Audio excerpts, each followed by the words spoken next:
Bienvenue ici pour cette journée concernant le réseau réemploi des aides techniques. Éco-réseau Autonomie 47, je le disais, Lot-et-Garonne, donc vous êtes venu en voisin. Vous êtes dans un village du réemploi à Damazan, vous avez 3 employés, vous allez nous expliquer tout ça. Je vous laisse nous présenter un petit peu votre dispositif, on parle bien du dispositif. Oui, alors tout d'abord, je tenais à remercier l'ensemble des acteurs qui vont participer à concourir à ce succès que sera cette journée. Je pense au GIHP, au réseau TANA, Région Nouvelle-Aquitaine, ADEME, et j'en oublie certainement. Merci à vous de nous mettre en lumière, parce que c'est ce dont on a besoin pour nos projets, nos activités que sont les dispositifs de réemploi des aides techniques médicales. Donc j'avais préparé un slide.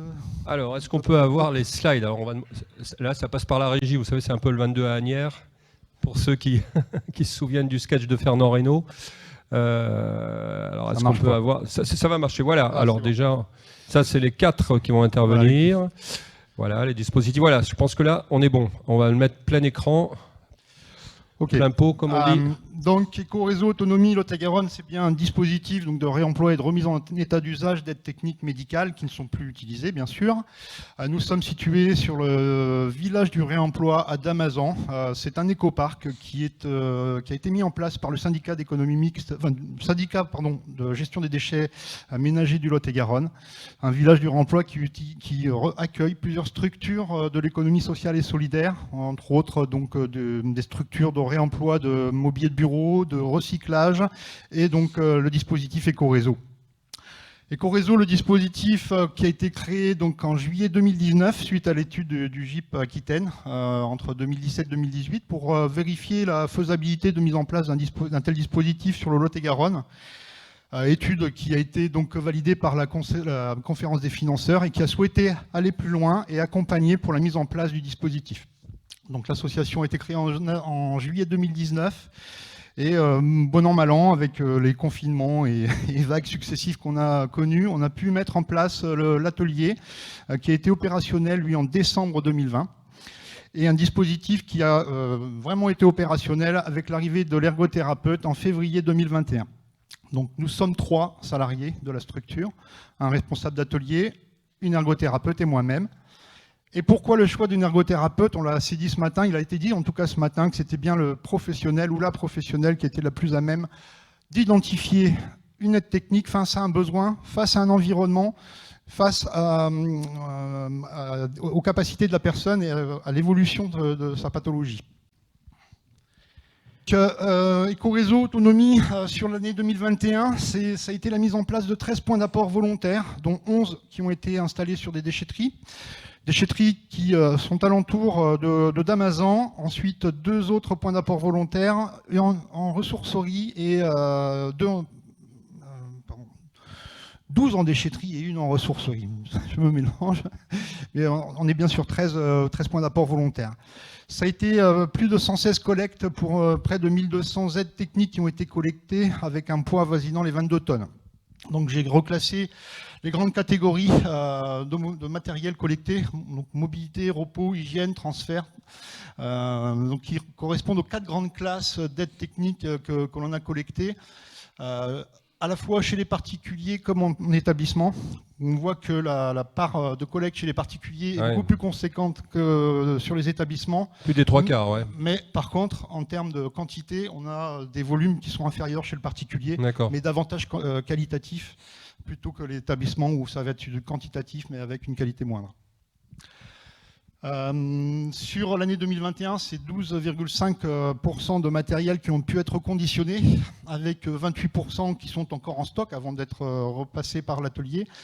Et ensuite, 10% sont partis en filière humanitaire, 24% en recyclage, et on a à peu près 26% de matériel médical sur lesquels on va soutirer de la pièce pour justement aller vers le réemploi et la remise en état d'usage des autres aides techniques.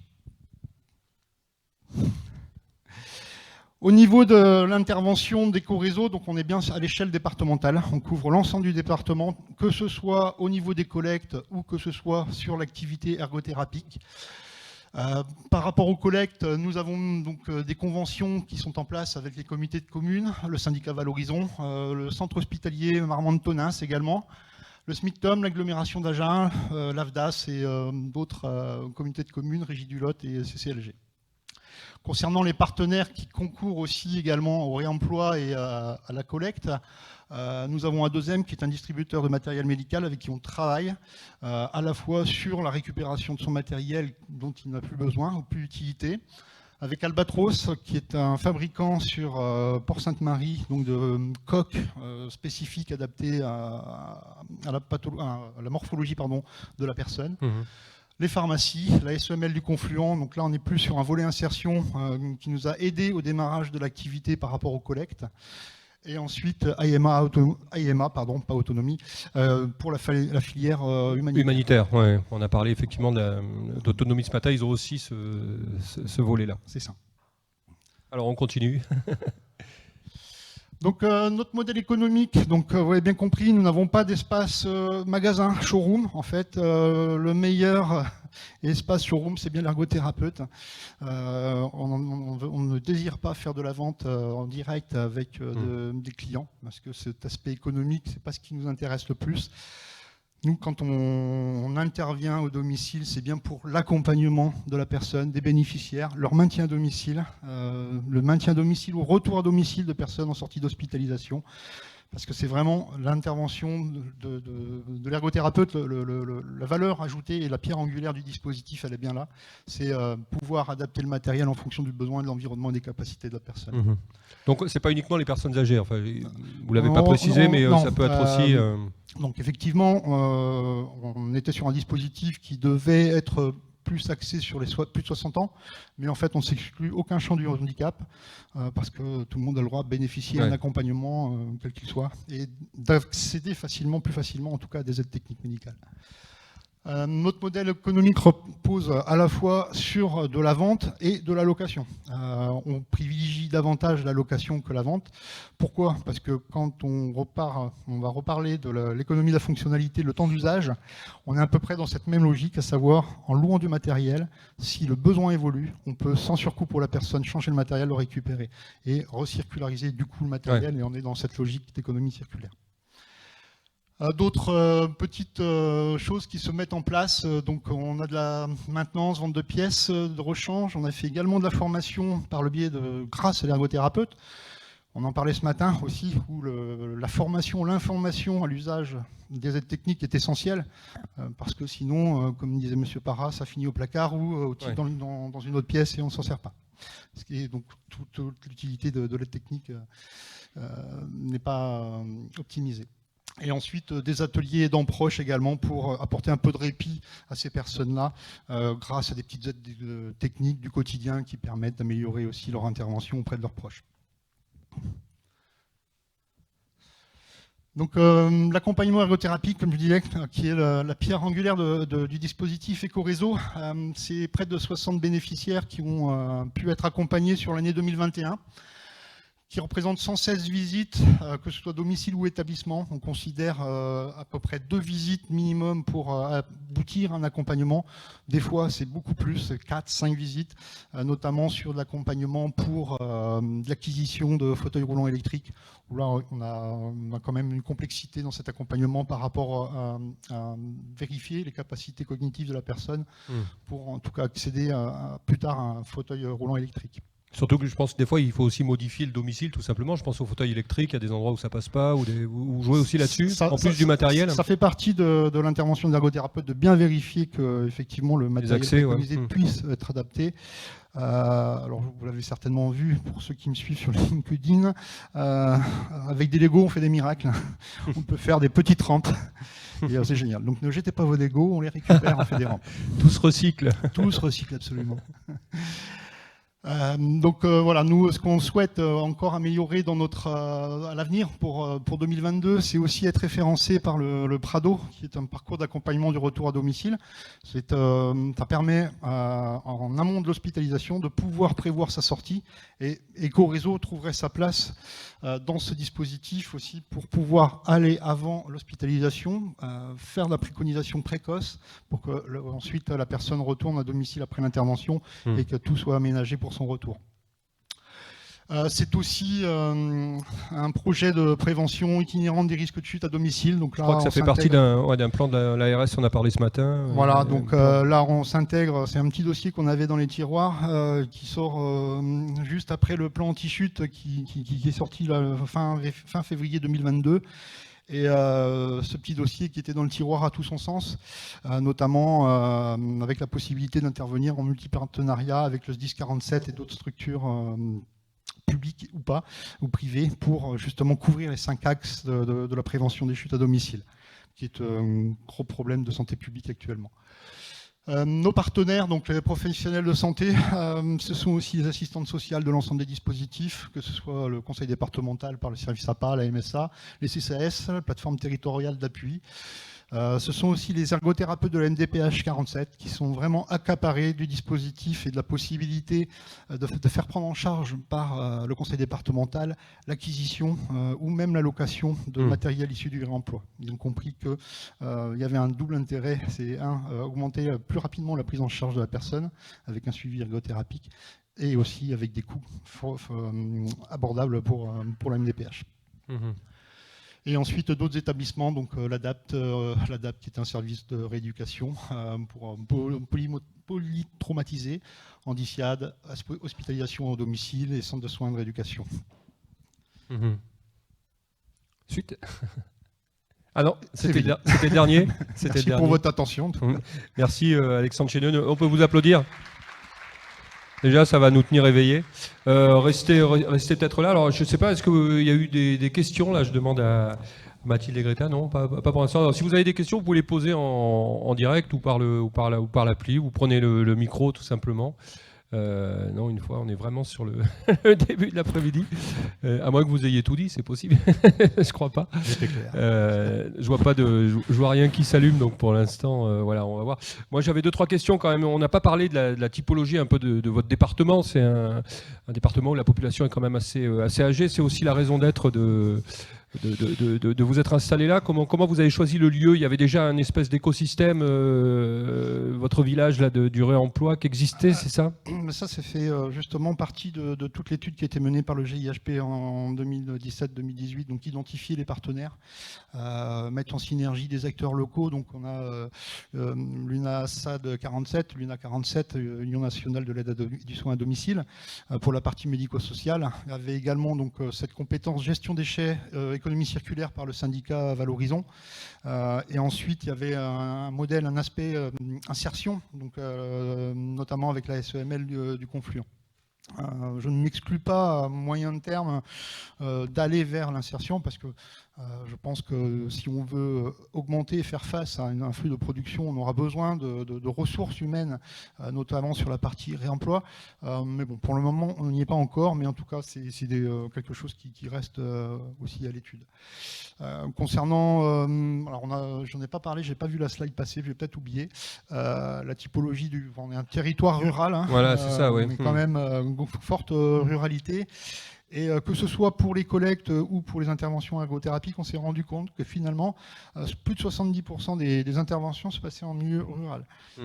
Et ce qui vient corroborer un petit peu la qualité aussi du matériel. En zone rurale, lorsqu'on va collecter le matériel, on s'est rendu compte qu'il était beaucoup moins qualitatif.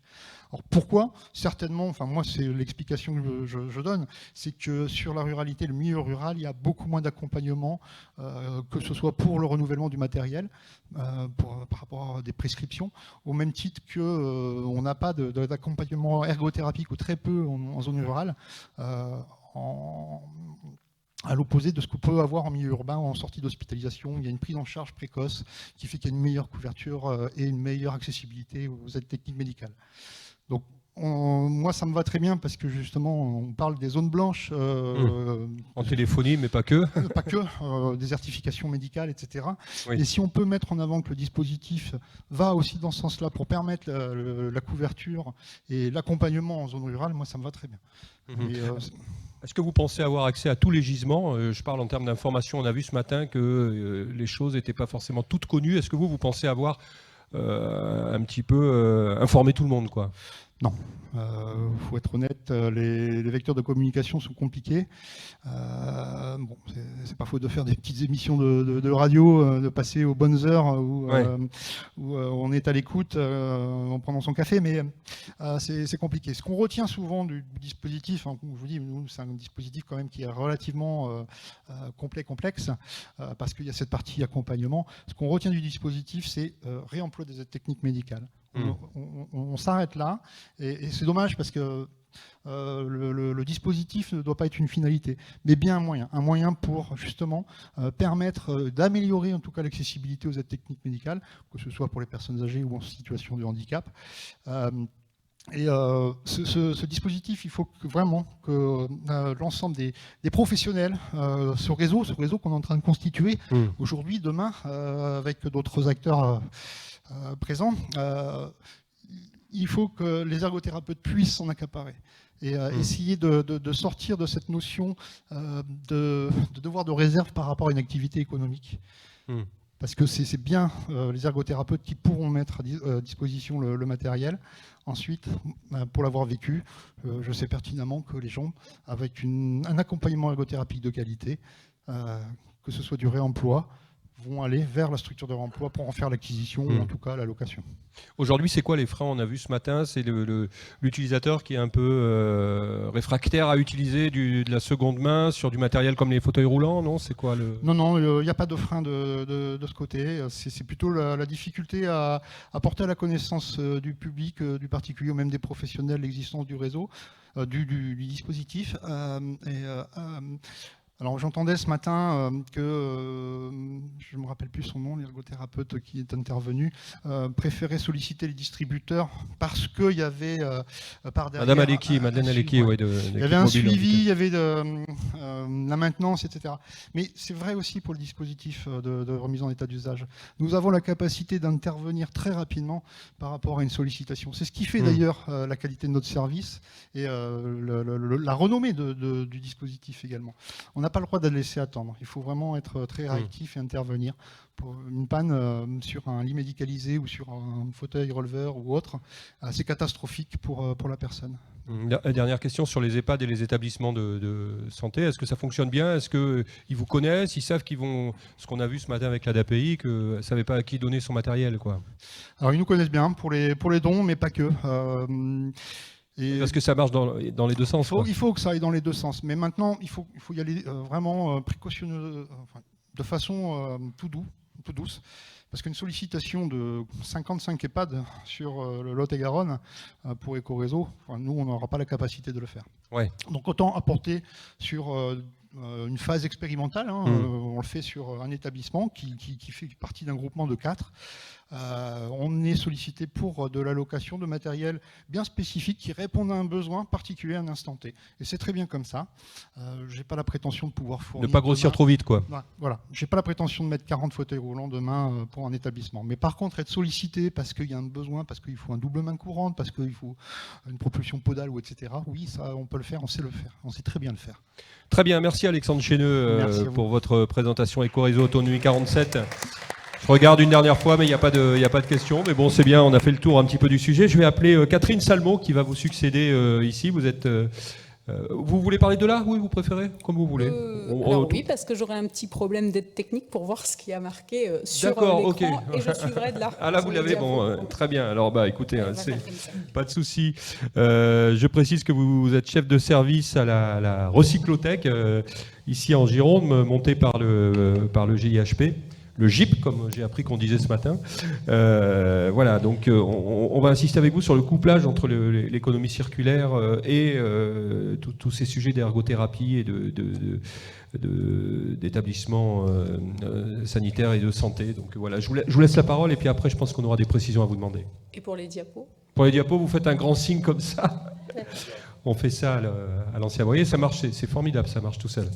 Alors effectivement, le réemploi, pour nous, ça a été une grande question quand on a vu ces premiers appels à projets de la CNSA, parce qu'entendre parler pour nous, issus du médico-social, de tonnage, de pièces détachées, de valorisation de matière, enfin c'est très très loin de nos sujets habituels quand même. Donc ça nous a demandé aussi un effort de rencontre d'autres partenaires et une ouverture qui différait vraiment des champs habituels de nos champs d'intervention.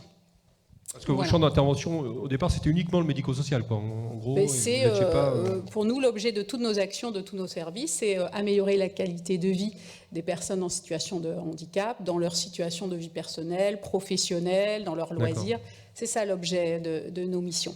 Donc, comment faire en sorte que les matériels issus du réemploi soient un moyen pour favoriser la qualité de vie des personnes à domicile, c'était ça l'enjeu. Donc nous avons mené sur plusieurs années une expérimentation, des enquêtes qui ont amené des conclusions sur 3 niveaux. Sur le gisement, déjà, parce qu'on se posait la question du gisement. Où se trouvent ces aides techniques qui devront être mises en bon état d'usage? Et bien pour nous, alors je parle de notre vision à nous, mais peut-être que c'est intéressant de voir, on aura certainement des visions complémentaires les uns et les autres, mais pour nous, le gisement de qualité, il se trouve à domicile, c'est-à-dire que les aides techniques issues du réemploi qui seront utilisées à domicile, elles viennent du domicile. Pourquoi elles viennent du domicile? Puisque le domicile offre une grande variété de nature de produits. On va pouvoir trouver à domicile du matériel pédiatrique, du matériel bariatrique, qui est très cher et très, très recherché. Bariatrique, c'est du matériel, par exemple, c'est un exemple pour des personnes qui sont en situation de surpoids et qui ont des besoins très spécifiques. Donc on va avoir une grande variété d'aides techniques. On a parlé aujourd'hui aussi de dispositifs médicaux et d'aides techniques. C'est vrai que la nuance, elle est parfois un peu complexe, mais il faut aller chercher l'ensemble de ces produits. Le matériel hospitalier est plus standard, c'est logique, il doit répondre à beaucoup plus de personnes, donc il est plus standardisé, et du coup on n'y trouve pas forcément, tous les besoins ne sont pas représentés à l'hôpital comparé à domicile. La deuxième question, c'était l'acceptabilité du réemploi, donc ça aussi on s'y est beaucoup attaché. On parle là depuis ce matin de l'acceptabilité pour les personnes en situation de handicap. Ça, je dirais que ça a été assez facile, à part quelques freins, notamment par rapport à l'hygiénisation des produits. Oui, c'est ça, ouais. Ces freins sont facilement levés quand on explique tout simplement que quand on est hospitalisé, on utilise tous le même lit médicalisé, on utilise tous les mêmes WC, enfin c'est des questions d'hygiénisation, de désinfection, et voilà, donc c'est assez vite levé ces freins-là. Mais il fallait aussi vérifier l'acceptabilité des préconisateurs. Les préconisateurs, ce sont les ergothérapeutes, ceux dont on a parlé ce matin, qui font les visites à domicile. Il fallait aussi travailler avec eux, pour qu'ils aient confiance dans ce système, et surtout des prescripteurs, donc c'est-à-dire les médecins. Et ça, nous y travaillons. Nous avons rencontré le Conseil de l'Ordre récemment et allons continuer à travailler avec eux, vraiment, parce que tous ces professionnels qui interviennent à domicile, c'est un constat. Ils constatent tous qu'il y a plein d'aides techniques à la maison qui ne servent plus. Alors, elles ne servent plus parce que tout simplement le handicap de la personne a évolué, parce que l'enfant a grandi, ou que la personne a décédé, mais il y a plein de situations qui font que ces aides techniques, elles ont été aussi parfois très bien préconisées, mais elles ne servent plus, tout simplement. Voire d'autres qui n'ont jamais servi. Certaines n'ont jamais servi, c'est vrai, malheureusement. Mais il y en a aussi beaucoup qui ont servi et qui ne servent plus aujourd'hui. Donc je dirais que l'ensemble de ces partenaires, quand même, l'accueil a été plutôt bon. Et il faut aussi que nous soyons positifs par rapport aux distributeurs qui ont été très réticents, qui nous ont certains attaqués dès le début, mais aujourd'hui ils viennent nous chercher. Ils viennent nous voir, ils nous proposent aussi du matériel. Certains distributeurs nous ont dit nous on a du surstock qui aujourd'hui par exemple n'est plus au catalogue des produits, mais avant on les jetait, aujourd'hui est-ce que vous voulez les récupérer? Enfin, il faut quand même signaler aussi qu'aujourd'hui, il y a des belles initiatives de la part de distributeurs. On ne peut pas toujours leur jeter la pierre et ils sont intéressés pour s'intégrer à nos dispositifs. Alors certes, la loi, les évolutions changent et du coup, ils prennent le train en marche. Mais quand même, ils sont tous aussi conscients qu'il y a du gaspillage et voilà, certains nous accompagnent dans nos projets. Juste pour signaler aussi que le réemploi ne se suffit pas à lui-même. Donc il n'y aurait pas de marché du réemploi s'il n'y avait pas de marché du neuf, tout simplement. Donc ça, c'est aussi important. On a besoin, nous, acteurs du réemploi, du neuf. Voilà. Et on a aussi beaucoup de situations où on va préconiser du matériel issu du réemploi, mais ça ne suffira pas. Il faudra aller chercher aussi des distributeurs classiques. Et c'est ça l'enjeu, c'est de travailler ensemble entre les distributeurs classiques et ceux issus du réemploi. D'accord. Donc ça, c'est un peu la philosophie de la recyclothèque. Oui. La philosophie de la recyclothèque, c'est de travailler ensemble. On voit bien que donc on a mis en place un écosystème, mais qui évolue sans cesse et qui n'a certainement pas fini d'évoluer. On évolue sans cesse en fonction du contexte législatif dans lequel on est, en fonction du contexte territorial, des acteurs aussi qui s'implantent sur le territoire, et on continuera à apporter ça et à faire évoluer le modèle. Mais en tout cas, il n'y a pas d'écosystème intéressant s'il n'y a pas la préconisation, le conseil, la collecte, le réemploi, la distribution, et ce qu'on disait ce matin aussi, jusqu'à la production. Nous n'avons pas travaillé les aspects de production, mais certainement qu'ils sont aussi à travailler. Donc aujourd'hui, dans nos services, on informe, on conseille les personnes, on préconise à domicile via 2 dispositifs que sont le Centre d'information et de conseil en aide technique, qu'on appelle le CICAT. Alors je suis désolée, il y a plein d'acronymes, mais bon. Du moment que vous dites ce que c'est, ça me va. Et l'équipe locale d'accompagnement aux aides techniques, qui est un dispositif expérimental financé par la Sécurité sociale aujourd'hui. La recyclothèque du GIHP continue les collectes via nos points d'apport volontaires et le domicile. Pour nous, le domicile est important parce que c'est aussi l'occasion de vérifier certaines situations de vie ou tout simplement ensuite d'apporter des conseils supplémentaires, de détecter aussi des situations où des personnes n'aient pas les solutions. Parce que quand on récupère un matériel, c'est peut-être parce qu'il y a du matériel qui ne convient plus et qu'il faut faire une nouvelle préconisation. Et nous avons testé aussi le réemploi. Nous avons porté au départ la société Ecoréseau sur notre territoire. Et nous avons dû, puisque nous avons répondu à un nouvel appel à projet de la CNSA, nous avons dû arrêter les actions de réemploi et de distribution, puisque la condition pour répondre à cet appel à projet était d'être en dehors de toute relation commerciale avec les personnes, y compris pour le matériel issu du réemploi. Donc aujourd'hui, nous travaillons en partenariat avec Envie, qui assure donc sur la Gironde les activités de réemploi et de distribution. D'accord. Voilà, ce modèle aujourd'hui, il est celui-là. Peut-être que dans un an, il changera aussi en fonction de nouveaux projets. Voilà, c'est tout à fait évolutif et je trouve qu'on est, même si on disait ce matin que c'est long, c'est fastidieux. Il faut être positif quand même. Ouais. Il faut être positif, on a beaucoup avancé et c'est vrai qu'on est sur le début d'une histoire autour du réemploi. Et je pense que les modèles que l'on met en place, tout un chacun, vont encore évoluer certainement dans les années à venir. Alors, pour nous, bien préconiser, c'est bien consommer, tout simplement. Notre dispositif, il est départemental, on intervient sur toute la Gironde. On s'appuie sur les experts du réemploi, c'est-à-dire que quand on est rentré dans cette aventure, nous sommes allés chercher les collectivités qui sont en charge de la gestion des déchets, et en particulier les agents des déchetteries. Que vous avez formés, c'est ça ? Que l'on a formés, sensibilisés, puisqu'on les imagine comme une sentinelle, en fait, parce que c'est eux qui voient, quand les voitures arrivent, les coffres pleins et qu'on a débarrassé la maison d'une personne âgée, ce sont eux qui repèrent, en fait, les situations où il y a des aides techniques. Donc, c'est eux qui peuvent orienter les gens vers notre dispositif. Et pour éviter aussi d'avoir trop de matériel très usagé qu'on ne pourrait pas remettre en bon état d'usage, ils vont faire un premier tri. Et ils vont déjà sélectionner le fauteuil roulant qui est entièrement déchiré, complètement rouillé. Celui-là, il ne repartira pas dans un circuit de remise en bon état d'usage. Voilà, donc ils vont effectuer un premier écrémage des produits en fonction des critères qu'on leur a donnés. Ça veut dire que vous, ce qui vous intéresse uniquement, c'est ce qui va être possiblement remis sur le marché de seconde main. C'est-à-dire même un fauteuil où vous pouvez récupérer un bout de roue, une tubulure, quelque chose, c'est pas votre sujet, quoi.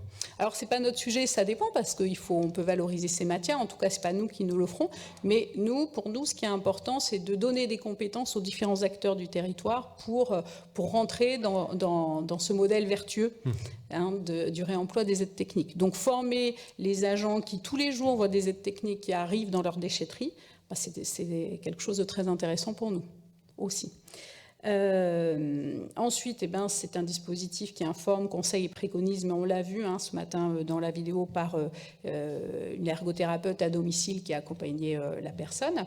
qui sensibilise à une consommation aussi responsable. On participe à des forums, des salons, pour expliquer aux gens, parce qu'il faut inciter à la collecte. Quelqu'un l'a dit ce matin, il faut une incitation à la collecte, hein, effectivement. Donc, on voit aussi que les aides techniques, c'est pas que des fauteuils roulants, des limites médicalisés, des déambulateurs. Là, sur la photo qui est présentée, il y a des téléphones à gros caractères, il y a des couverts adaptés. C'est tout ça, l'aide technique. Donc c'est aussi une personne qui a donné un fauteuil roulant, et certainement chez elle, elle a peut-être des couverts adaptés, elle a d'autres outils que la famille n'a peut-être pas identifiés comme étant une aide technique. D'où l'importance de sensibiliser aussi le plus de personnes pour expliquer ce qu'est une aide technique, parce que c'est un discours d'initié. Les dispositifs médicaux, les distributeurs ils connaissent, les médecins, les infirmières, mais la plupart des personnes que l'on rencontre sur ces salons et ces forums ne savent pas ce que c'est. Donc il y a vraiment tout un travail de sensibilisation sur les techniques de façon générale à faire aussi. Et c'est un dispositif qui va être complémentaire aux dispositifs existants. Donc au GIHP, on va accompagner les ergothérapeutes libéraux, les ergothérapeutes des établissements médico-sociaux, et on va leur permettre aussi d'avoir les moyens de réaliser leurs actions.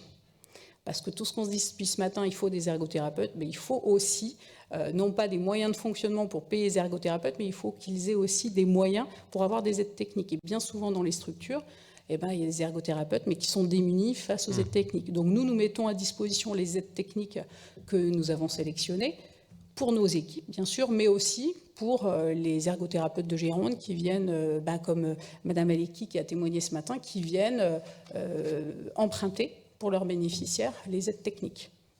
Voilà. Vous, ça marche comme ça, c'est plutôt l'emprunt que la revente ou Ah non, on ne fait pas de distribution. Ah oui, c'est ce que vous disiez, vous avez séparé les deux. C'est-à-dire qu'on a un stock important, on travaille avec Envie, et Envie nous met à disposition du stock en fonction des besoins que l'on a, et puis après, les personnes se mettent en relation avec Envie, et c'est Envie qui va facturer le produit. Ok, voilà. D'accord. On est un intermédiaire entre le bénéficiaire et le distributeur. Ok, j'ai bien compris. Donc le public un peu ? Alors le public, il est très varié. Alors le public, il dépend beaucoup aussi des financeurs des dispositifs, puisque on parlait de la conférence des financeurs ce matin.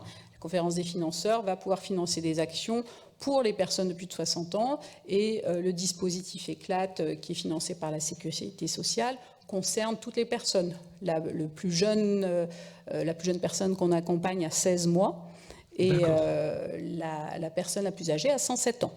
Donc, vraiment, c'est le grand écart entre les âges. C'est ce qui rend intéressant aussi les pratiques des ergothérapeutes, cette grande diversité d'actions. Voilà, donc on n'a pas de limite par rapport aux préconisations que l'on réalise. On réalise gratuitement, enfin, les essais et les prêts à domicile sont réalisés gratuitement. Et la recyclothèque nous permet aussi de donner des réponses à des personnes qui n'auraient pas de solution. Alors ça peut être quoi ? Ça peut être du don.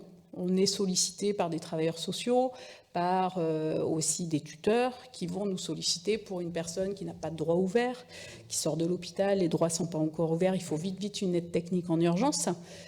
Ou alors une personne qui a déjà eu 2 fauteuils roulants dans l'année, mais il faudra un 3e parce qu'il y a toujours des bonnes raisons. Donc, nous ne sommes pas un magasin, mais on vient nous solliciter, et il y a toujours un expert de la compensation ou un travailleur social dans la boucle. Donc, on fait aussi du don, effectivement.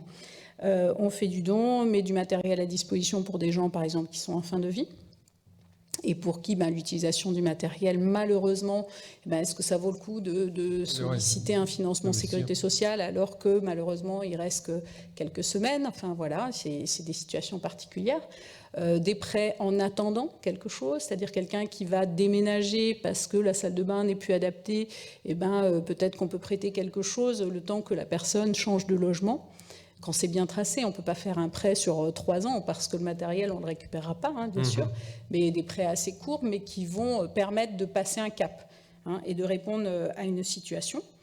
D'autres alternatives sur du matériel extrêmement coûteux. Je pense à du matériel pour la déficience visuelle, un vidéoagrandisseur, ça coûte entre 2 et 4 000 euros. Donc effectivement, pour une personne âgée qui a 95 ans, qui a un problème visuel, les questions se posent.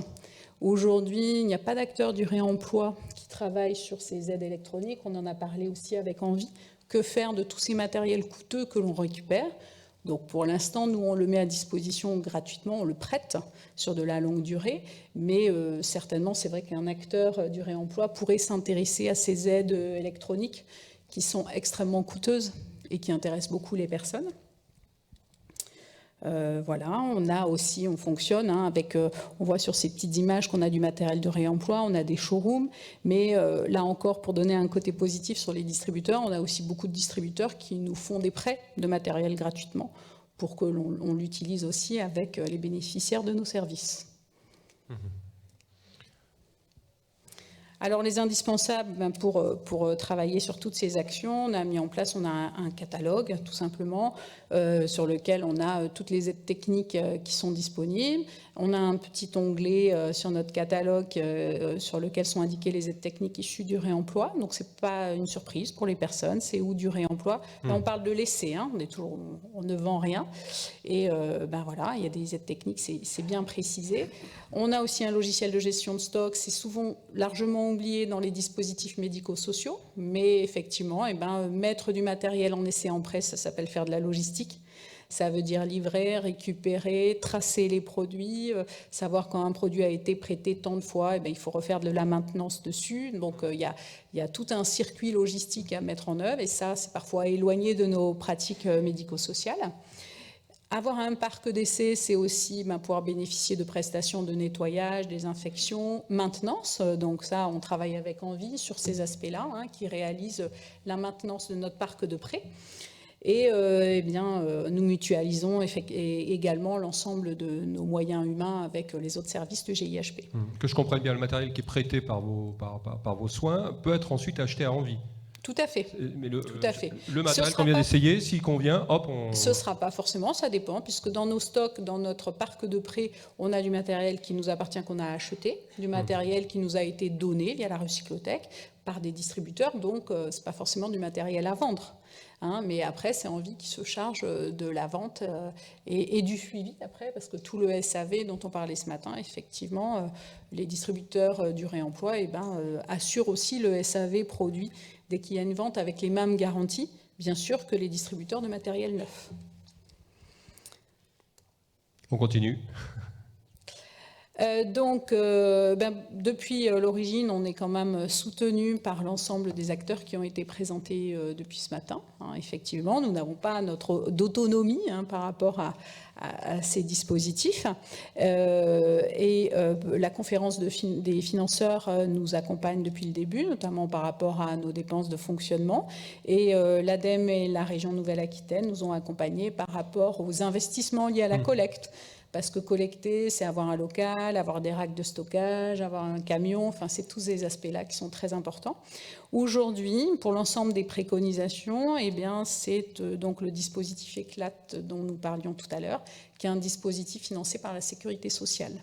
Voilà. Et la conférence des financeurs qui nous accompagne toujours depuis l'origine du projet. Donc en conclusion, pour nous, le réemploi, ce n'est pas un but en soi, mais c'est un moyen de réaliser nos actions. Donc nous avons 36 points d'apport volontaires en place, dont 29 déchetteries. Nous avons un réseau assez dense, mais qui est issu aussi de l'histoire de l'ensemble des services que nous avons mis en place sur la Gironde. Je dirais qu'on fonctionne très bien avec les ergothérapeutes de la MDPH, de l'hôpital. On a mis en place aussi des actions transversales. Et les professionnels du secteur n'ont pas forcément attendu, parce qu'on disait ce matin que c'était long, tout ça à se mettre en place, mais n'ont pas attendu et n'attendent pas forcément que les lois, les décrets passent en application. Mais il y a plein de bonnes initiatives entre les professionnels qui se mettent en place. Il y a du troc, il y a du don, il y a plein de choses. Alors bien sûr, toujours dans les limites de la garantie pour la personne. Oui, c'est ça. Mais il y a aussi beaucoup d'initiatives qui se mettent en place et qui fonctionnent très très bien sur le terrain. Même si tout n'est pas réglé au niveau des décrets et tout ça, il y a plein de choses très positives qui se mettent en place. Oui, il y a la question de la sécurité quand même. Mais le matériel, il a été révisé, nettoyé, aseptisé, et il a les mêmes garanties qu'un distributeur de matériel neuf qui fait aussi de la location. Parce qu'aujourd'hui, quand vous avez un fauteuil roulant via un distributeur classique, il n'est pas neuf. C'est un fauteuil roulant qui est loué. Donc il va passer de main en main en fonction des besoins. Et il va être révisé dans les ateliers du distributeur Envie fera exactement la même chose. Envie et Ecoréseau feront exactement les mêmes process. Ils le nettoieront, ils feront de la maintenance préventive, curative. C'est la même chose. Voilà. Le système garantit une indépendance commerciale et c'est ce que nous défendons depuis l'origine du projet. C'est-à-dire de permettre aux ergothérapeutes de dire je veux telle planche de bain, je veux l'autre, j'en veux 3 parce que j'ai un doute. Quand vous travaillez avec des distributeurs classiques, vous n'avez pas l'ensemble de la gamme, forcément. Ce n'est pas une critique, au contraire, parce que je me répète, mais le réemploi n'existe pas sans le neuf, donc on a besoin les uns des autres pour fonctionner ensemble. Et effectivement, cette indépendance commerciale, quand même, amène un confort pour les ergothérapeutes, c'est ce que soulignait Madeleine ce matin. Et nous permet aussi de répondre à des besoins non couverts, dont on parlait, via le don, via le troc. Nous réalisons... juste si on peut avoir le... Je ne l'ai plus. Voilà, 83% des accompagnements que nous réalisons à domicile donnent lieu à une acquisition d'aide technique. On sait l'essayer pour l'adopter. Oui, on pourrait dire ça. Et donc, 46% des aides techniques acquises par les personnes accompagnées sont issues du réemploi. Donc, soit 1 sur 2, ce qui est quand même un chiffre très intéressant. Et nous en avons collecté 15 tonnes cette année. Voilà. D'accord. 3 chiffres qui sont parlants. Merci Catherine Salmon, c'était terminé ? Oui, c'est terminé. Pour ce qui est de la présentation. Voilà, on peut vous applaudir absolument. Pour la recyclothèque, 1 ou 2 questions, je regarde rapidement, je fais mon petit tour de salle visuel. Je n'en vois pas sur le Slido, mais bon, pour l'instant. Merci, on va continuer avec Valentin Juin qui va, alors je ne sais pas, vous voulez venir, oui, devant, c'est aussi bien. Délégué territorial pour Envie Autonomie. Alors vous allez nous le préciser, mais vous avez 3 sites, notamment dans les Deux-Sèvres. Alors je crois qu'ils doivent être allumés. Voilà, formidable, ça marche. Dans les Deux-Sèvres, près de Niort, un autre près de Bordeaux, et puis aussi près d'Angoulême. Donc vous êtes sur la Nouvelle-Aquitaine au sens large. Voilà, et en plus, ça va s'afficher. Donc je vous laisse nous présenter un petit peu ce dispositif d'Envie qui marche main dans la main. On l'a vu avec la recyclothèque, notamment, mais pas que, j'imagine. Oui, donc tout d'abord, je voulais remercier la région, l'ADEME et le GIHP pour l'organisation de cette journée. C'est vrai que c'est un super coup de projecteur sur les différentes initiatives du réemploi d'aide technique. On voit qu'il y a une pluralité d'acteurs qui est super intéressante aujourd'hui. On voit qu'on a tous un petit peu notre pierre à apporter, très différente. Nous, Envie Autonomie, c'est né d'un constat qui est tout à fait aux antipodes du GIHP. C'était plutôt... nous, on est parti de la thématique de l'économie circulaire, de l'économie sociale et solidaire pour arriver vers le sanitaire et le médico-social. Parce que vous venez du D3E, c'est-à-dire l'électroménager. Voilà. Donc tout à fait. Donc en fait, Envie, ça a plus de 35 ans d'existence sur la collecte d'électroménagers, le reconditionnement d'électroménagers. Donc c'est sur ces constats qu'on s'est senti légitime à répondre à l'appel à projet CNSA de 2015 et à lancer 5 sites pilotes. On a très vite compris que l'association entre l'électroménager et l'aide technique, c'était pas du tout évident. C'était pas du tout les mêmes procédés de reconditionnement, la même façon de vendre le produit. Donc il a fallu nous acculturer finalement à ce nouveau produit. Donc nous, on est vraiment parti de notre logique de réparateur, de collecteur, pour s'acculturer au médico-social et au sanitaire. Donc ça a été beaucoup de travail depuis 2015. On a engagé des sites pilotes justement pour expérimenter ce chemin vers le reconditionnement de matériel médical et la distribution de produits pour l'autonomie. Donc c'était pas si évident que ça. Il a fallu, comme je disais, s'acculturer, recruter des personnes du secteur et beaucoup expérimenter nos principes de reconditionnement en atelier. Donc aujourd'hui, Envie Autonomie a fait son petit chemin. Donc on compte 16 agences aujourd'hui en France, donc 3 sites en Nouvelle-Aquitaine. On est aussi présent dans les Pays de la Loire, en Normandie, Bretagne, en Grand Est et Auvergne-Rhône-Alpes. Et le dernier né est en Île-de-France, dans le 93, qui a ouvert ses portes en janvier 2022. Donc je précise, puisque ce matin on disait, est-ce qu'il y a des initiatives en Île-de-France ?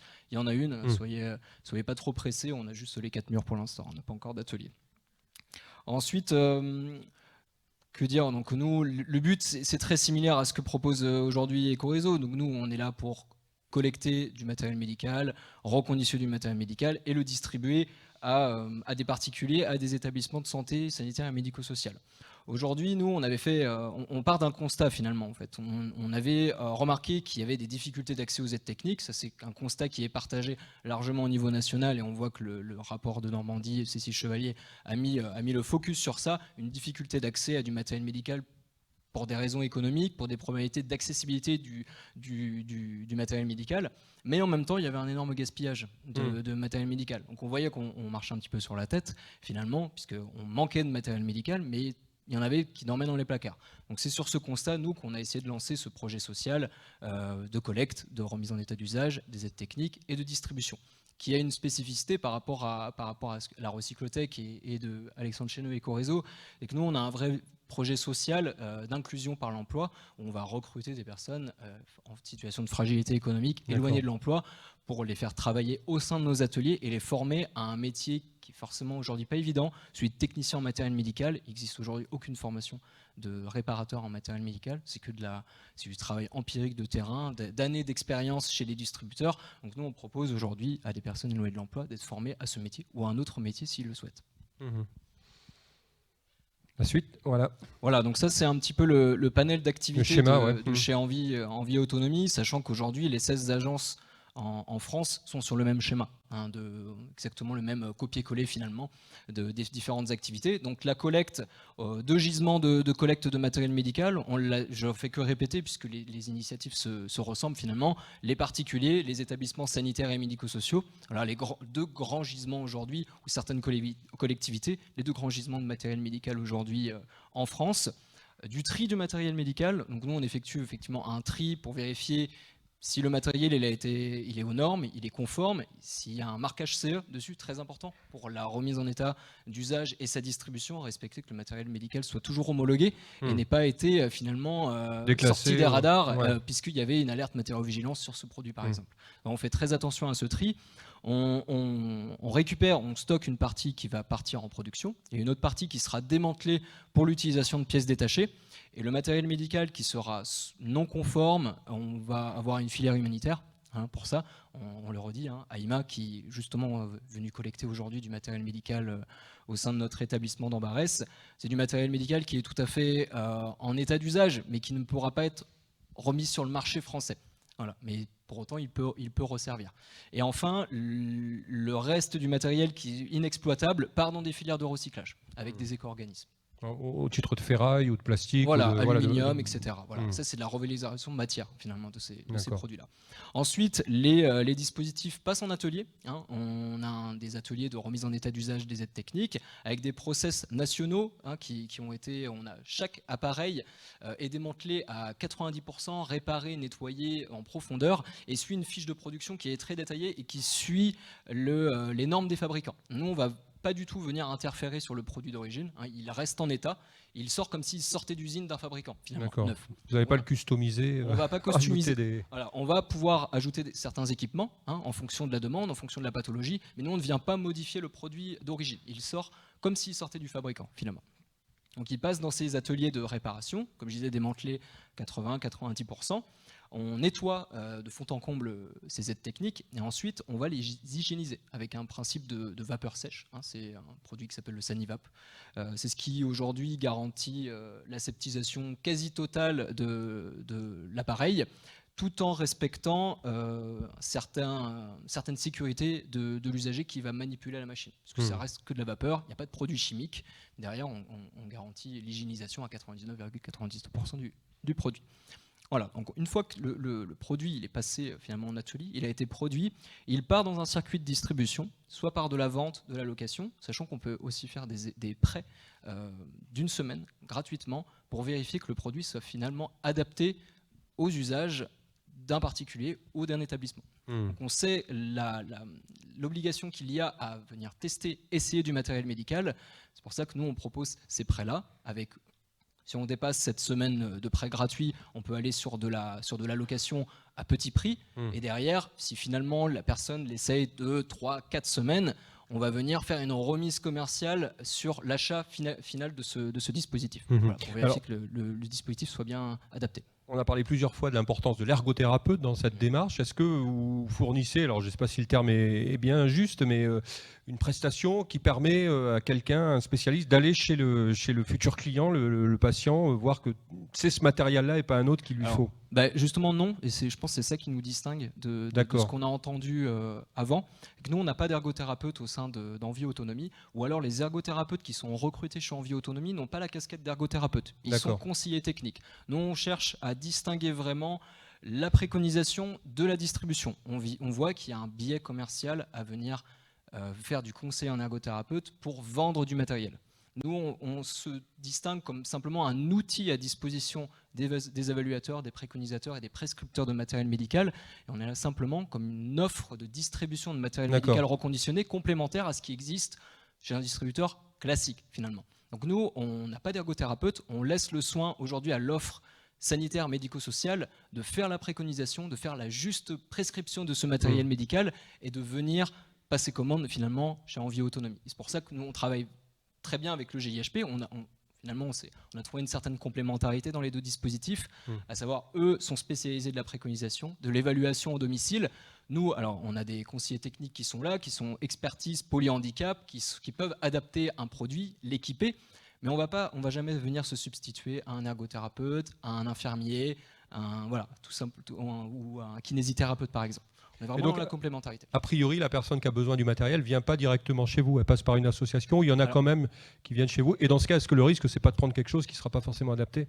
Alors, on a le cas effectivement aujourd'hui de particuliers qui viennent directement s'adresser à nous. Alors pour des demandes assez simples sur du renouvellement, voilà, on n'a pas forcément besoin d'apporter plus de conseils que ça. Par contre, si on a effectivement un particulier qui vient pour une question spécifique, alors on a souvent une réponse au sein du réseau, mais on n'a pas la légitimité à nous, tout seuls, faire en sorte que le matériel médical il soit le bon et bien distribué à cette personne.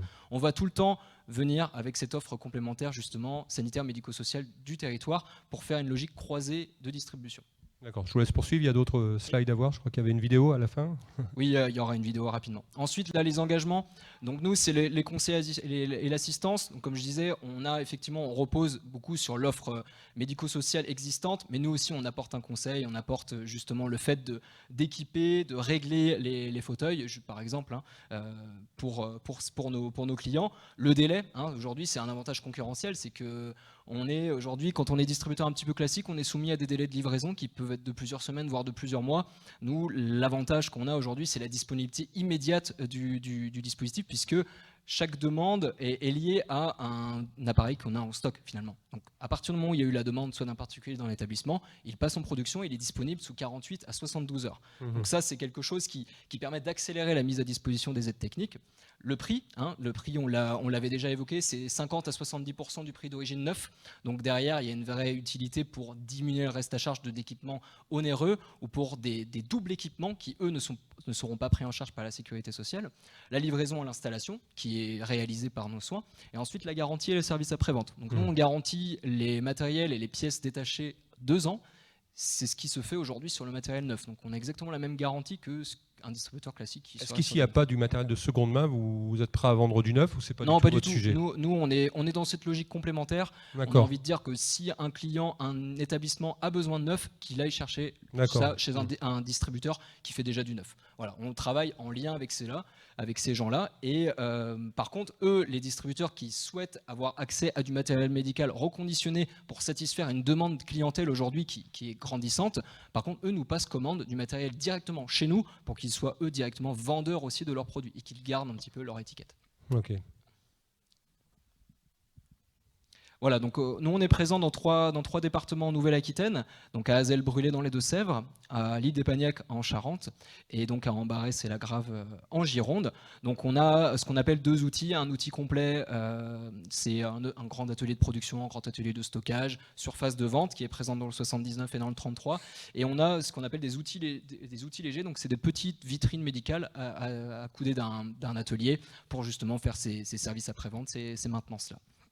la nuance est difficile à lire, mais on a 3 sites d'implantation, mais on intervient un petit peu plus largement. On ne s'arrête pas à la frontière du département, il n'y a pas de mur hein, finalement qui nous empêche d'aller, de répondre aux demandes. Un petit peu de verre. Voilà, en Charente-Maritime, la Vienne, la Dordogne, un petit peu Haute-Vienne. Voilà, donc on a finalement un volet d'intervention qui est assez large en Nouvelle-Aquitaine. Au niveau des partenariats, je peux faire un mot, on l'a déjà évoqué à plusieurs reprises, donc le GIHP, sur lesquels on repose beaucoup sur l'évaluation à domicile, la juste préconisation, nous on intervient en tant que simple distributeur ou réparateur finalement dans ce schéma-là. On a des interventions aussi un petit peu larges au niveau national avec des partenariats avec la plateforme d'ergothérapie Merci Julie par exemple. Donc nous on insiste sur ça, le fait qu'en vie autonomie c'est un outil à disposition d'un champ médico-social et sanitaire très large. Le modèle économique, donc, comme je disais, on fait du prêt, de la vente, de la location de matériel médical. On a aussi un système de maintenance préventive et curative auprès des établissements dans l'optique d'allonger la durée de vie des dispositifs qu'ils possèdent. Finalement, ce qu'on dit à un établissement, c'est qu'avant de passer commande chez nous ou chez un distributeur, vérifions déjà ce que vous avez dans vos placards, dans vos caves. Finalement, on ne pourrait pas resservir. Donc la maintenance préventive, c'est simplement, on va venir faire des petits réglages très rapides. La maintenance curative, par contre, on va sélectionner le matériel, on va le produire, on va le réparer directement dans nos ateliers. Parce que ça demande de la maintenance un peu plus élaborée, qu'on ne peut pas faire sur place.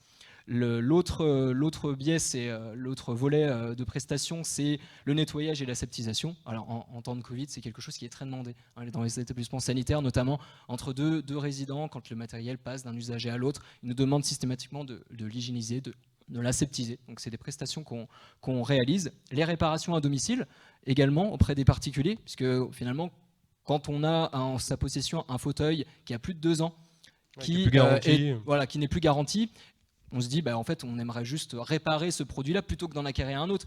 Quand on s'adresse souvent chez un distributeur, il dit non, moi, j'ai pas la pièce détachée disponible, privilégiez l'achat d'un nouveau. Nous, on propose quelque chose d'alternatif pour allonger la durée de vie de ce matériel. On a les pièces détachées d'occasion à disposition et derrière, des devis de réparation qui sont très, très accessibles. On fait aussi de vente de pièces détachées pour les établissements, pour les distributeurs aussi, puisque depuis le 1er janvier 2022, avec la loi AGEC, les distributeurs aujourd'hui ont l'obligation de faire apparaître dans les devis de réparation de la pièce détachée de seconde main, sauf qu'ils n'ont pas de pièce détachée de seconde main. Donc nous, ce qu'on fait, c'est qu'on leur fournit de la pièce détachée pour qu'ils soient en capacité de répondre à cette loi, finalement. Et enfin, c'est le recyclage et la valorisation matérielle. Ça, j'en ai parlé tout à l'heure. D'accord. On a fini, on met la vidéo ? Non. Voilà, le bilan rapide, donc plus de 3800 aides techniques collectées en Nouvelle-Aquitaine. Donc c'est 20 000 au niveau du réseau. 6047 aides techniques reconditionnées au niveau du réseau. On est à 6200 à peu près. 282 personnes... 647. Comment ? 647. 647, oui. Ouais, et 6200 au niveau national dans les 16 agences. 282 personnes équipées, que ce soit particuliers ou résidents en établissement. 5800 à l'échelle nationale. Et donc 8 salariés en insertion en Nouvelle-Aquitaine, contre 29 salariés en insertion sur l'ensemble du réseau Nouvelle-Aquitaine. En national, pardon. Rapide slide suivante. Voilà, donc ça c'est un petit peu notre modalité d'intervention. Donc on est rarement sur du direct particulier.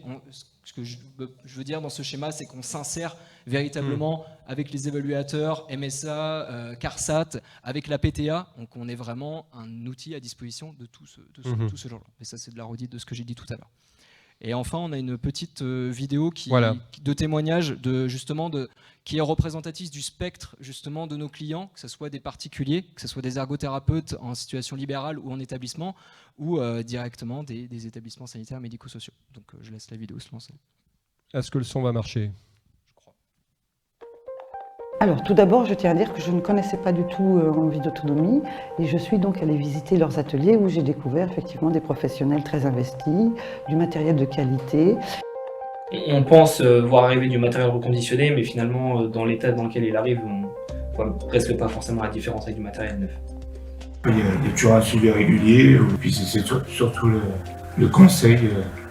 Il y a une qualité d'accueil qui est vraiment agréable. Le suivi est très intéressant puisqu'il se déplace selon nos besoins Et l'expertise est faite par un professionnel. Donc je voulais, moi, un fauteuil volant. Et en plus, ça me rendait beaucoup plus autonome. J'y suis allé pour la première fois pour faire une petite réparation, parce que le fauteuil était plus garanti.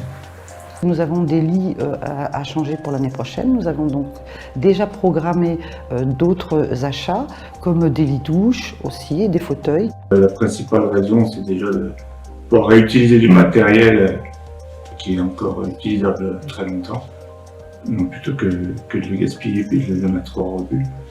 Le matériel, Envie nous le prête, on peut l'essayer et on n'est pas obligé de l'acheter. Pour mes patients à domicile, c'est majoritairement sur du matériel qui n'est pas toujours remboursé. Forcément, les prix sont plus attractifs pour eux qui n'ont pas toujours les moyens. Voilà, donc le spectre un petit peu large de notre les usagers, les usagers, les professionnels, les établissements. Voilà, voilà. Donc je vous remercie. Et on a vos contacts. Les coordonnées des contacts des deux responsables d'agence qui gèrent la partie commerciale nord et sud de la Nouvelle-Aquitaine. Donc Aurélie Chawet qui n'est pas présente aujourd'hui mais qui est covidée. Et donc Gabriel Hernandez qui est là-bas. Donc voilà, si vous qui nous fait coucou. C'est ça. Si vous voulez vous adresser à ces deux personnes-là. Voilà. Très bien. Merci Valentin. On peut vous applaudir absolument. On va continuer parce qu'effectivement, on s'est mis un peu en retard du coup, mais c'était passionnant avec cette présentation d'Envie Autonomie. On va passer la parole à Stéphane Charles qui va nous rejoindre. Vous êtes le directeur de Revatec Creuse. Vous allez nous parler un petit peu de ce dispositif. Là, on est aussi sur un département rural qu'on pourrait au moins comparer pour cette raison-là au Lot-et-Garonne auquel on était attaché tout à l'heure. Voilà, je vous laisse tout simplement la parole, comme ça on perdra moins de temps. Oui, alors écoutez, nous on est un peu moins avancés en temps que nos collègues, puisque le projet a été initié par la fabrique à Initiative 23 en 2019, en plein Covid. Vous imaginez bien que ça a mis un peu plus de temps à être instruit, mais Véronique Faury, qui a porté ce projet, en fait, elle a été faire un tour de tout ce qui se passait dans la région Nouvelle-Aquitaine, et pas que, parce que on est frontalier, nous, de l'Auvergne en particulier. Elle a été s'inspirer, en fait, d'un peu tous ces projets-là pour créer quelque chose qui soit en adéquation avec les besoins de notre territoire. Puisqu'en fait, la fabrique à Initiative n'intervient qu'à la demande des acteurs du territoire. Et c'est peut-être ça qui fait un peu la différence dans l'initiation du projet, c'est que on est dans un territoire rural, 120 000 habitants, au mieux de sa forme, mais aussi le plus vieux département d'Europe. Et puis, les chiffres de l'Observatoire régional des aides techniques sont parlants. 43% des besoins non satisfaits en termes d'aides techniques sur la Creuse. Un Creusois sur 4 vivant en dessous du seuil de pauvreté. Donc ces quelques éléments combinés vous donnent un peu le champ d'intervention et surtout évidemment un territoire avec des faibles moyens financiers. Donc il y a déjà une habitude ancienne chez nous de réunion des acteurs locaux pour travailler ensemble autour de ces questions-là. Et donc cette question du réemploi des aides techniques, elle est présente sur le territoire creusois, en tout cas dans les réflexions depuis plus de 10 ans. Notamment autour de la communauté d'agglomération du Grand Guéret. Donc voilà, le projet Revatec s'est concrétisé par la création d'une association en novembre 2020. Différentes réponses à des appels à projets, 3R, on l'a vu pour la région, Silver Eco aussi. CFPPA, j'en oublie, AG2R, enfin, différents partenaires qui ont permis, l'Ampli aussi, qui ont permis de financer le lancement de ce projet. Moi, je suis arrivé sur le projet en février 2021, il y a un tout petit peu plus d'un an. Et en fait, le premier écueil, c'est que les locaux qui étaient prévus pour accueillir notre établissement n'étaient plus disponibles. Donc ça a vraiment mis un sérieux coup d'arrêt. Il a fallu repenser l'intégralité du projet. Et donc les locaux que vous voyez là, on les a seulement depuis le mois de septembre. Et ils n'étaient pas vraiment adaptés. Donc il y a eu un travail assez important de l'équipe et surtout un travail à reconcevoir avec l'équipe parce que les budgets qui avaient été imaginés pour s'installer n'étaient pas du tout en adéquation avec les besoins.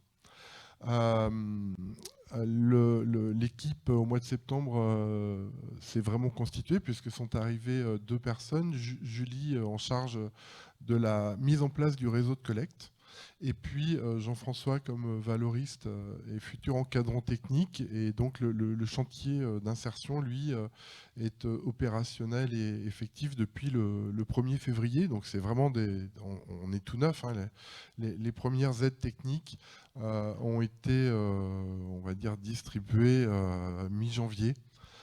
Voilà, donc on est au tout début du lancement du projet et on s'inspire vraiment, enfin je ne veux pas me répéter, mais tout ce qui a été dit jusqu'à présent, on retrouve tous ces éléments-là dans le projet.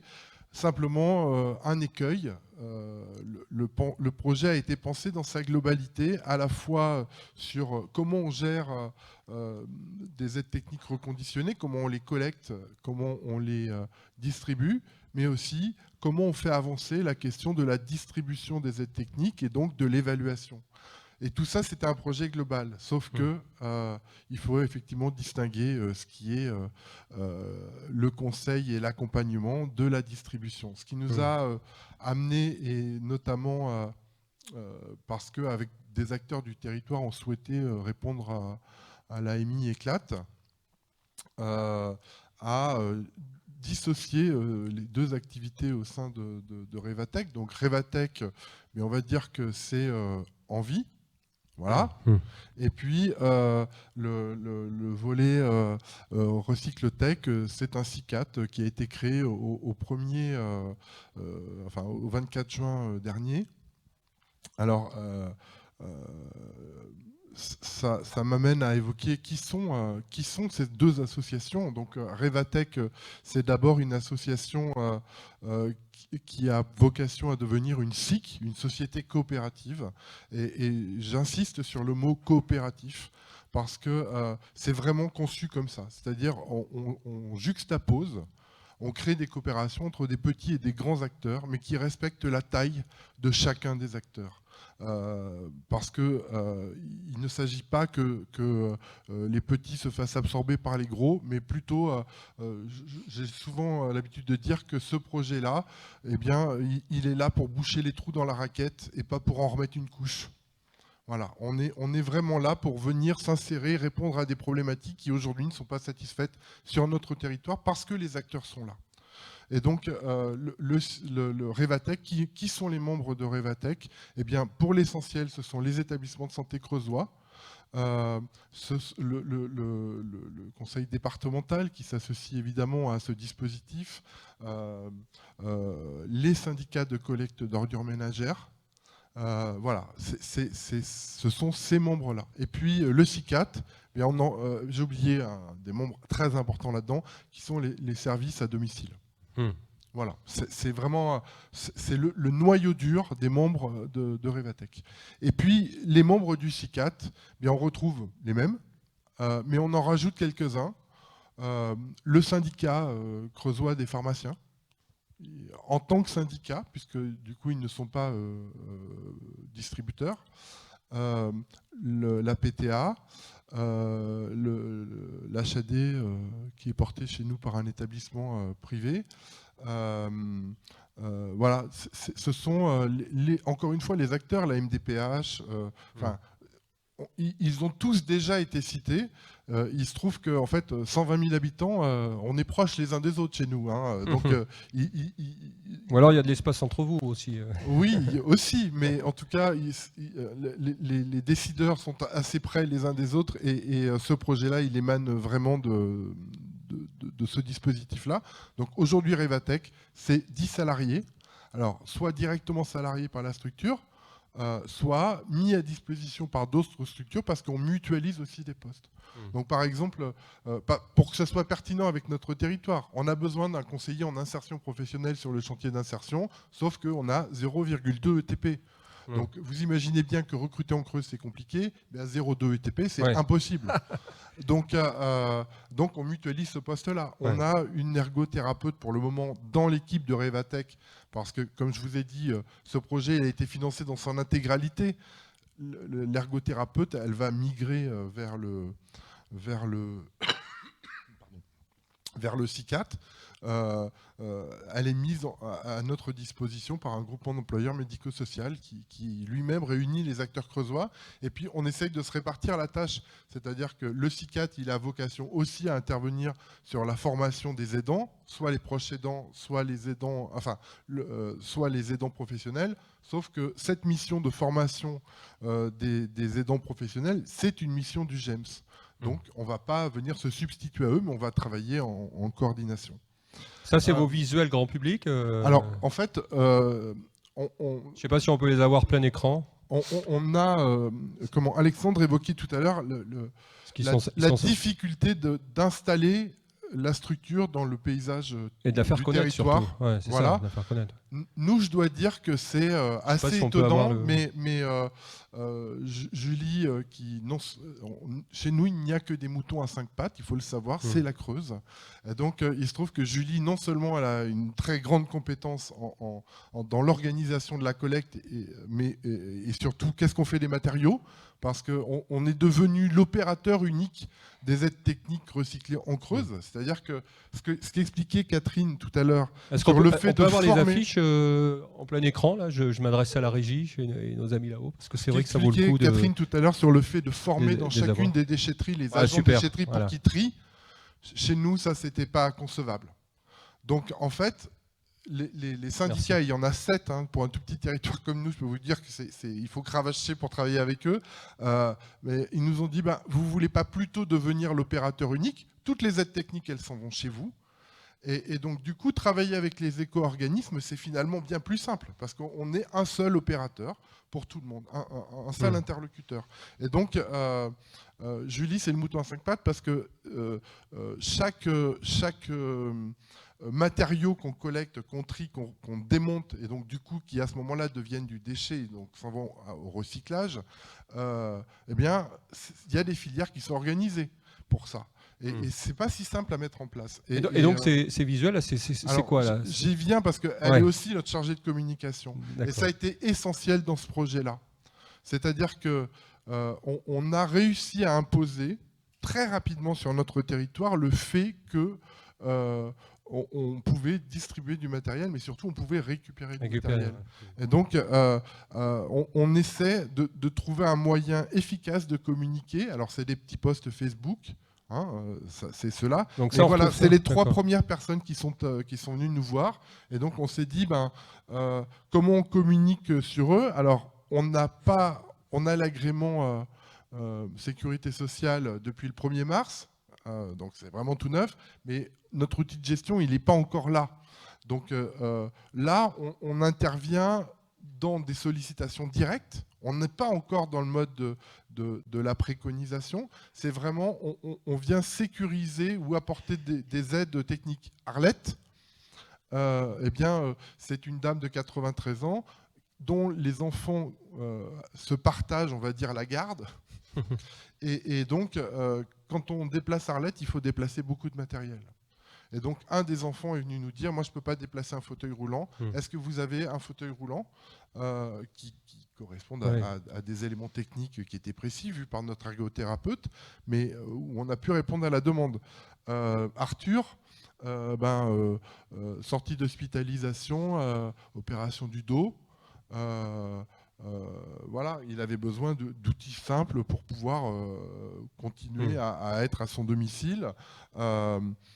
Paul, il avait envie d'aller se promener avec son chien et d'être un petit peu plus sécurisé. Voilà, on essaie de trouver. Alors pour le moment, c'est des choses très très ponctuelles et qui ne correspondent pas exactement à ce qu'on avait imaginé. Par exemple, la semaine dernière, une dame est arrivée en nous disant c'est comme le Lot-et-Garonne, la Creuse, le désert médical n'est pas loin. Et donc aujourd'hui, pour prendre un rendez-vous médical, il n'est plus en Creuse. On va à Limoges, on va à Clermont-Ferrand, on va à Montluçon. Et donc ça veut dire que le transport n'est parfois pas pris en charge, donc les gens se débrouillent par eux-mêmes. Et donc comment on fait? On a besoin d'un prêt de fauteuil roulant sur une journée. Voilà. Donc on est aussi sollicité sur ça, et là on fait du prêt. Voilà.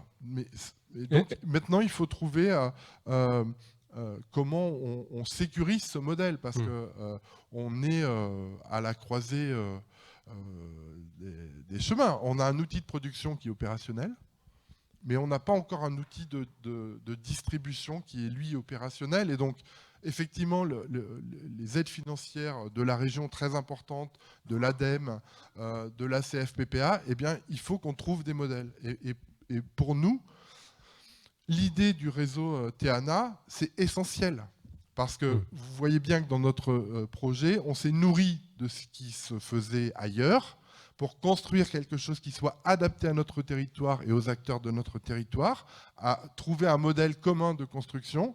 Sauf qu'aujourd'hui, il faut qu'on arrive à imposer ça. Et donc, continuer à s'appuyer et à s'inspirer de ce qui se fait ailleurs, c'est essentiel pour nous. Cette journée, elle est vraiment super, parce qu'il y a beaucoup de gens que j'ai vus en visio, mais qu'on n'a pas rencontrés encore. Et là, on est en train de se caler aujourd'hui des rendez-vous, parce que il faut affiner le modèle de distribution, voir comment c'est fait ailleurs et voir comment nous, on peut l'adapter chez nous. Et donc, le fait de pouvoir se rencontrer, c'est essentiel.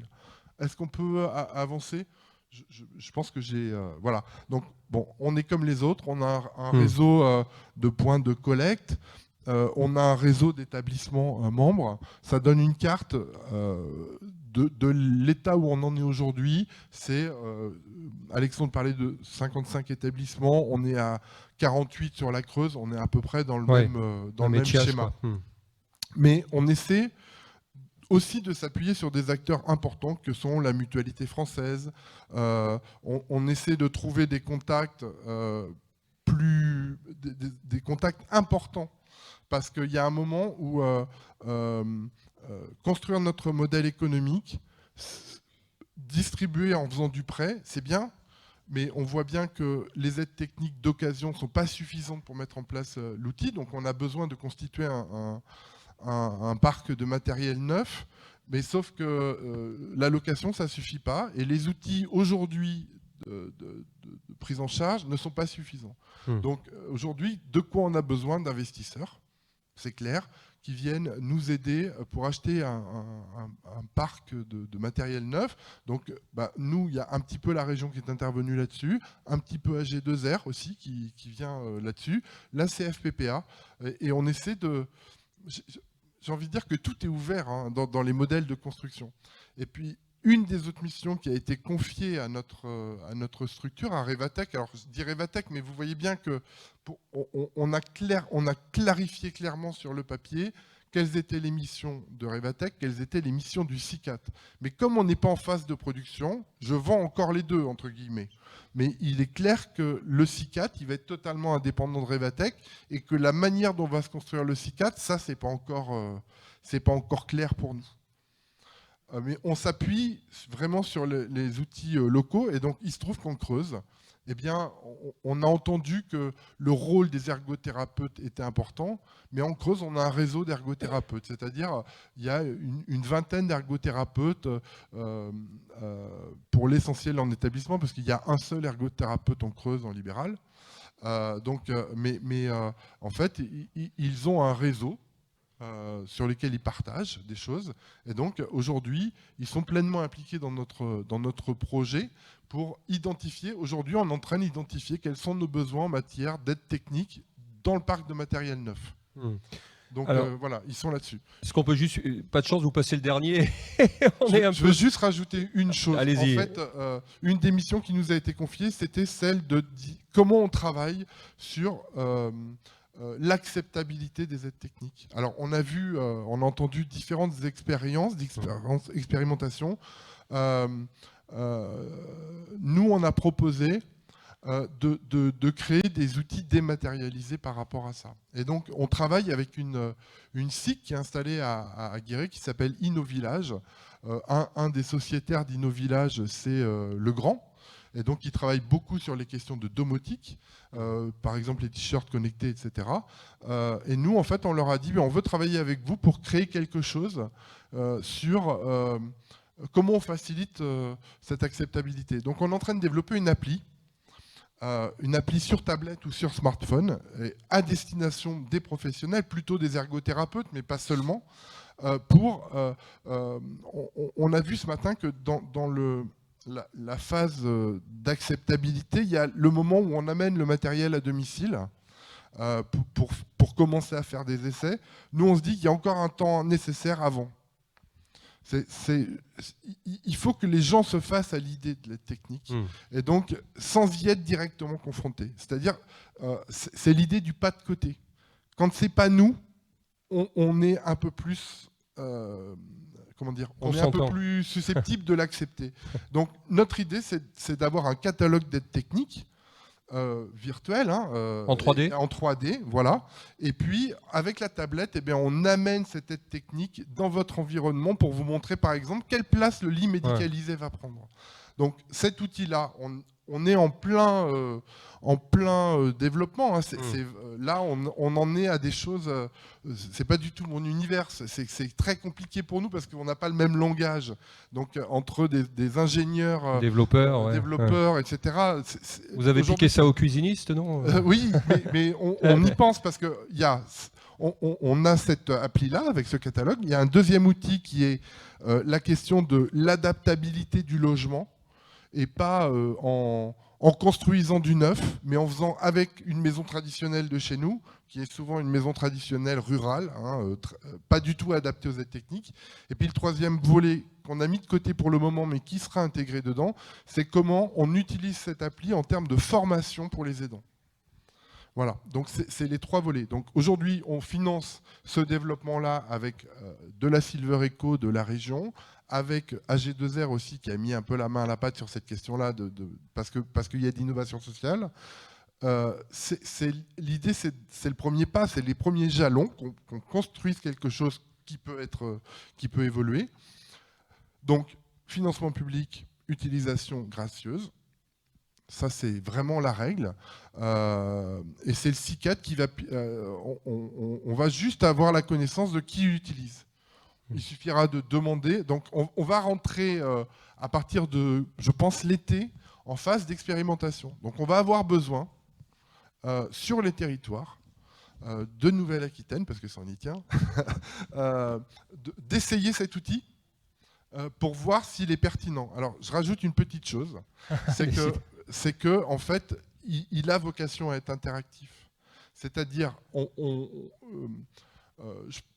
on va prendre un lit médicalisé, ça va être un lit standard, il ne va pas être marqué d'une marque, mais on va essayer de rajouter dans le catalogue un certain nombre de références de matériel sur lequel les ergothérapeutes pourront apporter des commentaires du style adapté à cette pathologie ou justement moins adapté à cette pathologie, privilégié plutôt... Enfin voilà, on est dans cette idée-là de quelque chose qui est interactif et qui facilite le travail des professionnels. Voilà. On a un pied dans plein de choses, on essaie de faire avancer le tout, et en tout cas avec tous les acteurs du territoire, et je le redis, notre besoin à nous, c'est vraiment un besoin de coopération, je dis bien de coopération, entre petits et grands, entre acteurs du territoire, pour continuer à faire avancer ce projet. Ok, merci beaucoup Stéphane Charles, on peut vous applaudir. Revatech Creuse. Voilà, on aurait bien aimé que vous gardiez un peu plus longtemps, mais effectivement, on est contraint par le temps. Il y a deux questions qui s'affichent, on va les prendre parce que sinon, on va peut-être la poser à Valentin Juin. Là. Mesurez-vous l'impact de la collaboration avec la Recyclotech par rapport à un territoire où son équivalent n'existe pas Est-ce que vous avez quelque chose à dire? Est-ce que vous avez mesuré cette... Je pense que ça s'adresse à vous, hein. J'ai un peu l'impression. Non, on n'a pas forcément d'éléments de comparaison vis-à-vis d'un autre territoire. C'est vrai que je pense que l'association Envie Autonomie Recyclotech, elle est assez unique en France. Donc nous, on n'a pas d'éléments de comparaison pour un autre territoire. Mais voilà, je pense que l'impact, il est réel vis-à-vis des usagers par contre. Ça veut dire que dans les autres territoires de France où vous êtes, il n'y a pas d'équivalent à ce partenariat? Non, on n'a pas un équivalent aussi, un partenariat aussi évident ailleurs. Alors il y a d'autres associations avec lesquelles on travaille dans les autres régions de France. Je pense qu'une association qui fait aussi de la collecte, qui est déjà acculturée à ces problématiques de reconditionnement de matériel médical, les ayant expérimentés, avec des ergothérapeutes qui sont sensibles à la question, je pense que, je ne connais pas d'autres en tout cas. Autre question, c'est peut-être pour vous. Juste pour terminer, pour rebondir sur ce que tu disais, Valentin, nous travaillons aussi avec AIMA, on n'a pas parlé tout à l'heure, parce que de toute façon, je crois que nos deux dispositifs, Envie et la Recyclothèque aujourd'hui, nous n'absorbons pas la totalité des collectes. C'est-à-dire que nous avons du stock, et parfois, quand on demande à un partenaire de venir vite récupérer du stock, c'est difficile, parce qu'on est tous dans une marche progressive d'activité. Et c'est vrai qu'on est prêt aussi à travailler avec d'autres structures qui se mettent en place sur la région pour partager le fruit des collectes. Et je crois qu'on a tout avantage aussi à collaborer ensemble, parce que certains récupèrent des matériels rares, d'autres non. Donc il faut pouvoir aussi se servir les uns les autres et puis optimiser nos stocks, en fait, pour réaliser les préconisations. Alexandre Chéneux, c'est peut-être pour vous la dernière question, après on fait la pause. Lors du renouvellement, comment êtes-vous sûr que l'aide technique est toujours adaptée, que la pathologie n'a pas évolué? On en a un petit peu parlé, je vous la pose à vous, parce que j'imagine que vous êtes... Voilà. Il réfléchit. Ou alors... Oui, là c'est typiquement l'intervention de l'ergothérapeute qui peut répondre à cette problématique. C'est elle qui va aller faire le suivi de l'évolution de la pathologie de la personne et vérifier que le matériel est bien adapté. Ça, c'est ce que nous on propose. Quand on fait une mise en place au domicile, il y a un suivi qui se fait ou par téléphone dans un premier temps, ou alors visite récurrente chez la personne pour les vérifier cette possibilité d'évolution de pathologie. Et donc avec ce que je disais tout à l'heure, la location du matériel, ça permet de remplacer l'équipement sans surcoût pour la personne. D'accord. Très bien. La préconisation aussi, je me permets. Allez-y, je vous en prie. La préconisation même du matériel issu du réemploi répond aux mêmes exigences que le matériel neuf. Par exemple, pour les fauteuils roulants électriques, il y a tout un cheminement aussi, et on a des personnes qui nous appellent en disant moi j'aimerais bien un fauteuil roulant électrique d'occasion. Et en creusant un peu, on sait que la personne n'avait pas, par exemple, les compétences cognitives pour piloter un fauteuil roulant électrique. C'est pour ça qu'elle se dirige vers le réemploi. Mais le réemploi se doit de garantir exactement les mêmes qualités de préconisation que le neuf. Et évidemment, j'en parle parce que les ergothérapeutes des équipes avec qui on travaille nous posent souvent la question, est-ce que vous vendez un fauteuil roulant électrique d'occasion sans passer par le processus classique de préconisation, un médecin de rééducation? Bien sûr que non. On répond exactement aux mêmes critères que pour les fauteuils roulants neufs. C'est important. Oui, tout à fait. Les obligations qu'ont on va dire les distributeurs de matériel médical reconditionné sont les mêmes que ceux imputables à un PSDM classique de distribution. On en répond exactement aux mêmes exigences et aux mêmes normes qu'eux. Ouais, d'accord. Bon, au moins c'est répondu. Merci à tous les quatre on peut vous applaudir absolument. Alexandre Chéneux pour Ecoréseau Autonomie 47, Catherine Salmon pour la Recyclothèque, Valentin Juin pour Envie Autonomie et Stéphane Charles pour Revatec.